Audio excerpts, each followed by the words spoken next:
You literally have to apply grace on almost every statement in life now. I apply grace to everyone because I know when I talk, I need grace. You know what I'm saying? Like, I say things people don't agree with. People say things I don't agree with.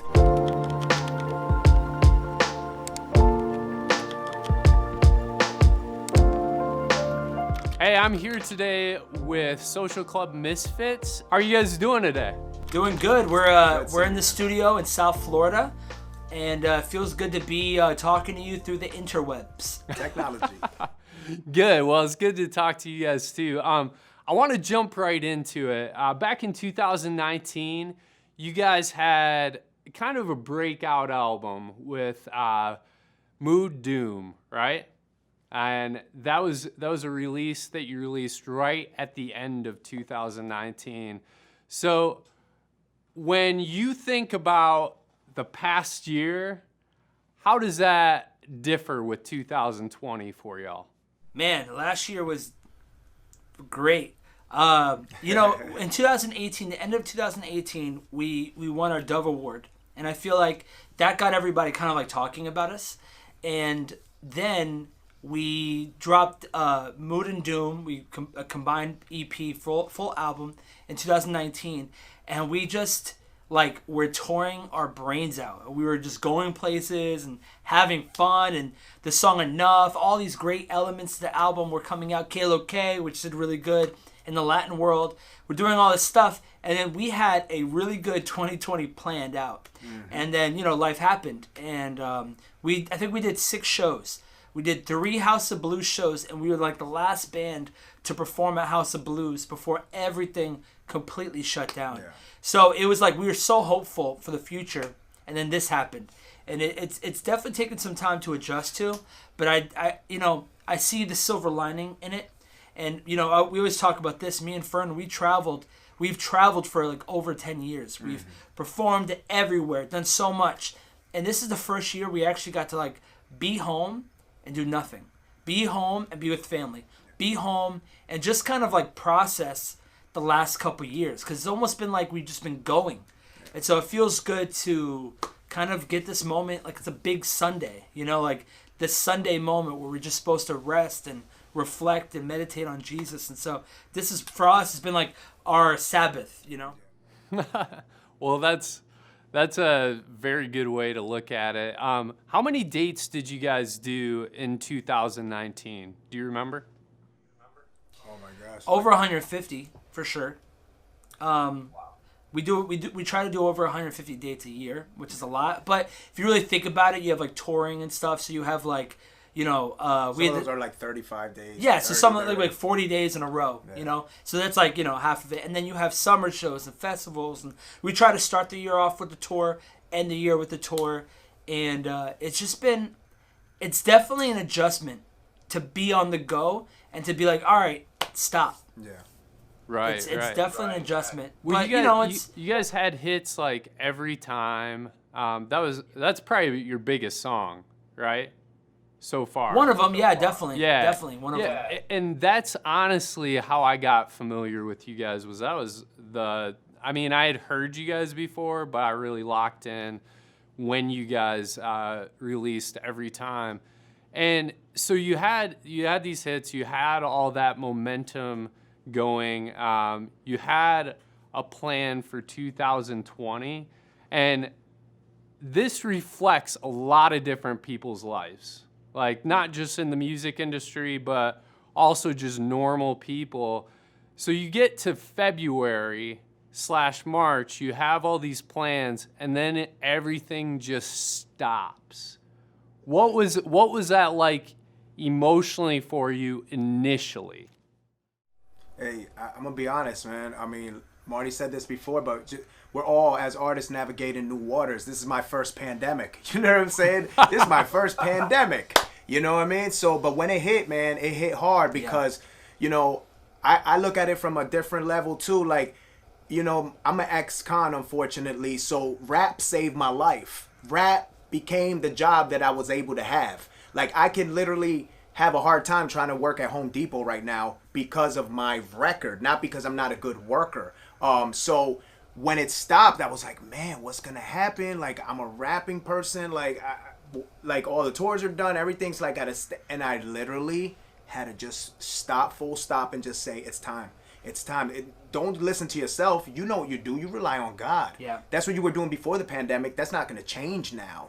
So we're literally products of grace right now. Literally standing here, literally have a brand new album because we stood firm and we didn't waver. We saw the waves. We saw them, but we didn't allow them to attack us. We didn't. We just continued to go straight because we've been hearing the word of God for so many years, hearing that word for so many years, and then when it comes time to play it, you either fold or you're going to stand firm. And, you know, hopefully us being here right now is a true testament that we stood firm and we were able to put together an album that, you know, displays God's grace one more time. Yeah. What were the conversations you had internally with your families during that time? Because I know whenever there's been a huge transition with me and my wife or me and other family members, like the talks surrounding it are kind of crazy sometimes, you know, like, because there's a lot of stress involved. Yeah. I mean, there was some, I mean, you know, I feel like when everyone heard about this happening, they're like, it's going to be till like June, or it's going to be till July. Now it's like, no one's saying that. They're just like, it's going to happen, and when it ends, it ends. And so I'm hoping that something gets figured out. I do know places are opening, and there's shows that are being, you know, shows are coming out. But at that moment, having that conversation was like, all right, what are we going to do? Because there's no money coming into us. You know, we have insurance and bills and things that we have to pay as a company. Like, what are we going to do?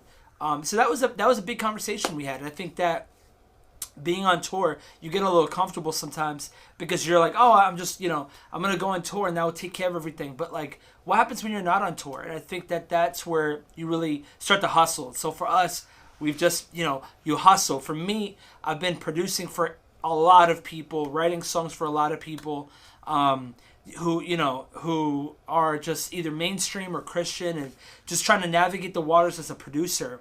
Because everyone wants to release music right now. So, you know, my wife, her business was paused for about 2 months, and now she's back in motion. But, I mean, me and my wife weren't working for a full 2 months, and we haven't been working. I haven't been working for a couple months besides making music and creating. Like, going out and performing and working and doing things and traveling has been totally eliminated. So, but luckily we do have a show actually in Houston for like an album release where we're going to do like a live stream and stuff. But that'll be the first time we're back on the road since March. And I feel like I got stuck in a groove of like not working and just working from home, that it's, you know, you'd have to like break out of it to just be like, all right, it's time to like, back. Yeah, it's time to come back into like the real world. So. Yeah, as you transition back into the real world, are there any like social transitions that you're making? You guys are social Club Misfits, but like, is it hard to transition from working at home and essentially producing and doing all these things that are in a studio as opposed to going out and being with large groups of people again? Listen, I'm going to tell you right now, I'm going to be honest with you. I feel like it's going to be a gradual process for me. I was always cautious anyway. I was always sanitizing masks on the plane before Corona. You know what I'm saying?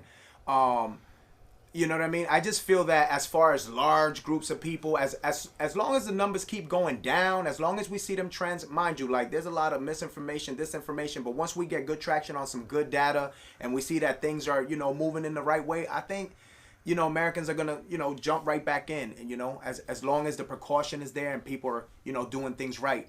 But I feel like for me, I want to see those things in place. If we do a show, I've been in the email saying, hey guys, I need protocols, hand sanitizer, I need, temperature checks at the VIPs, like everything, you know, for the most part. If we're coming out, you know, we want to put our best foot forward, and, you know, just be as careful as possible. Because I'm glad I get to say this here. I don't want to be a person who'll be like, oh, we got to go do a show right now because, you know, the people need it. I know the people need it, but we also don't want to be careless and be the types of people came to our show, got sick or anything. Like, we're not scientists. We don't know where this is. We just know that things are opening and we're being cautious. And as long as we're allowed, we want to go see the people again and bring some joy, you know, so.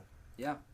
What are some of your honest fears in starting that up again, and also some of your honest fears about 2020? Because I've heard the quote, anything that can happen will happen in 2020. We heard about aliens. Like, I don't know if you know, like, so many things have come out this year that it's like... And it was so casual. It's 2020, yeah. Aliens they and things that... Oh, my God. Like, there's so much stuff happening this year. And nothing surprises us right now, Yeah. They're like, do it in 2020, they'll sweep it under the rug. They said aliens and no one even batted an eye. Unbelievable. It was funny when I saw that. It was like a piece of side news that happened. A pilot confirmed it. Yeah. The government confirmed. Okay. They're like, don't worry, impeachment. Let's go. Let's go. You know what I'm saying? We got other news to talk about. Okay, But one thing I want, a caveat real quick that I saw. I don't know if this was being prophetic. I don't know what was going on. But if you noticed, it was mood was doom. And then 2020 came. Yeah. The mood was doom, and then 2020 came. Yeah. And it was like, some people thought literally it was doomsday. People, like, that's a little fun fact. Like, the album, in that order, it was mood, and then doom, and then now, you know what I'm saying, we're feared by hell. But, I mean, that's kind of like a funny thing, man. A little, caveat to a little prophecy or something, man. Yeah. Who knows? And I think when we released that album, the idea was... There's two elements of like life, there's the peak, there's the valley where everything's good. Then you have that doom where it's like there's a lesson being learned, there's something happening. It's not really, it's out of your control, like good things happen, bad things happen equally. And so, we wanted to do two spectrums on an album. And it's funny because now, I feel like now it's time for us to actually implement the theology and the thoughts that we've had talking about God for years. Because, nothing's really been challenged. It's been like, have faith. A lot of us are just like, all right, have faith. I'm going to go to Chick-fil-A now. Like things are happening. But now it's like, do you really still have hope in Jesus? Do you really still have faith? And so for us, it's been more of a, like putting our words into practice. Do we really believe that this is the God who died on the cross for us, gave us hope, gave us salvation, is still alive today? And so we believe more than ever it's time that either your faith's going to waver or it's going to be secured in the fact that what we've been preaching for years is now has to be used. Yes, sir. That's so good. That's so good. And one thing I noticed when I watched one of your interviews, when you're talking about the gospel, you got questioned about a really hard topic on, I think it was sway. Like 3 years ago, you got questioned about a really hard topic. And actually, I thought you made a smart decision in saying, hey, we'll talk about that personally with you because we don't want to nationalize it and broadcast it so everybody can take their... Huh? What was it about? What question did he ask? The question was about transgender boys and the Boy Scouts. Oh yeah, the Boy Scouts. Yeah, we didn't want to it's a different story for everyone. It's a different. Yeah. You can't blanket cover and everything. I don't want to harp on that question, but how do you when there's so much divisiveness in 2020, like, okay, you wear a mask, you don't wear a mask, you like Biden, Trump. I mean, you go down the line of issues. And there's like this polarization that's happened. And I know probably in the rap community and the people you work with, there's probably differences of opinion privately. Yeah. So how do you navigate with other Christians when you totally disagree with them, or even with non-Christians? How do you navigate between having a different opinion and also vocalizing it with grace and truth attached? You said it right there, grace. I was hearing something on the radio this morning. With everything going on and everybody getting flustered and everybody just a little bit divisive, for those who do believe in the word, for those who do follow the words of Jesus Christ, you literally can just take that deep breath, and instead of grumbling, instead of making that noise, you could just say God's grace. God's grace. And like, you literally have to apply grace on almost every statement in life now.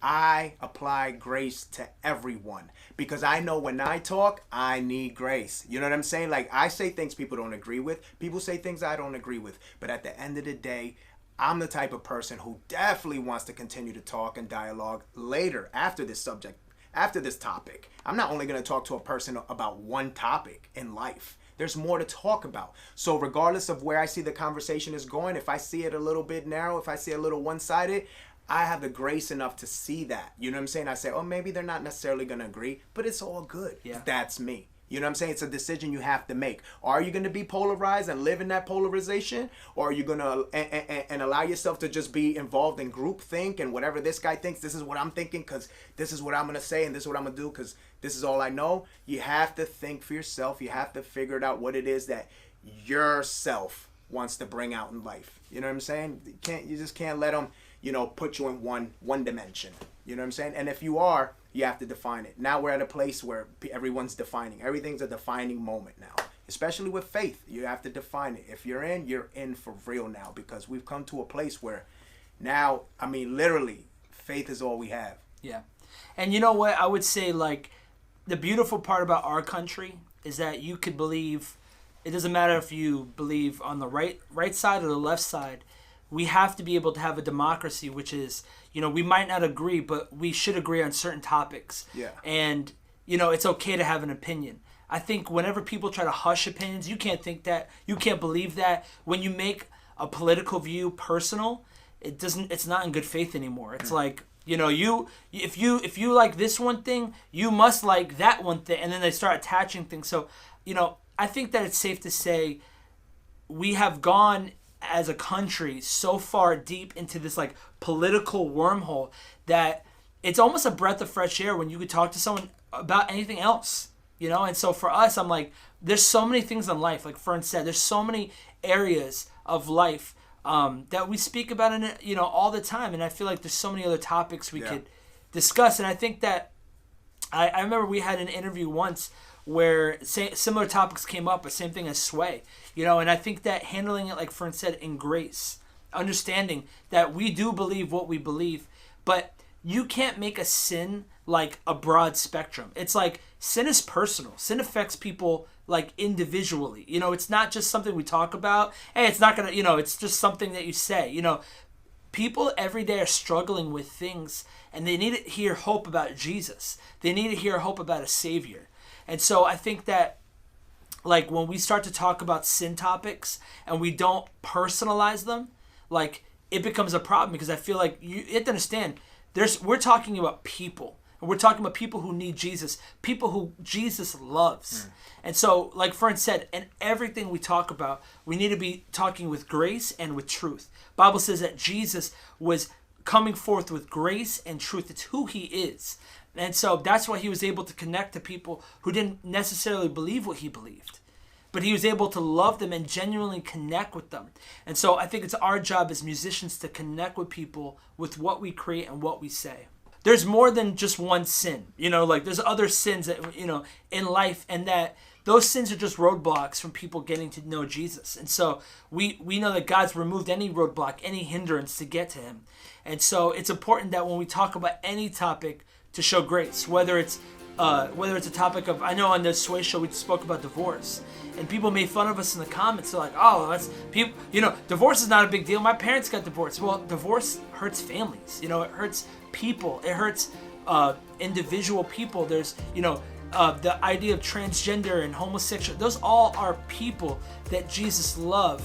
That we need to show grace in the topics. We shouldn't be people who make fun of things. Like, sometimes I see Christians and they make it a joke, and we're alienating people who need to hear the gospel. Thanks for watching this episode of Can I Ask You Something?